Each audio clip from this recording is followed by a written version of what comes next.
भिखारी खुले नहीं है, कल आना। अरे मैं वॉशिंग मशीन लेकर आया हूँ। वॉशिंग मशीन चाहिए? मुझे सबसे महंगी वाली वॉशिंग मशीन दे दो।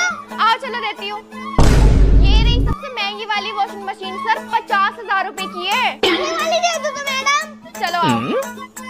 तो सर आप तो EMI करवाएंगे ना? नहीं madam, hand to hand payment करूँगा, वो भी ऑनलाइन।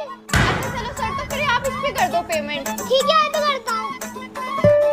अरे सर इस पे तो 49,990 रुपए आए हैं, 10 रुपए किस बात के काट लिए? अरे मैडम 10 रुपए मैंने अपने भीख के काटे हैं।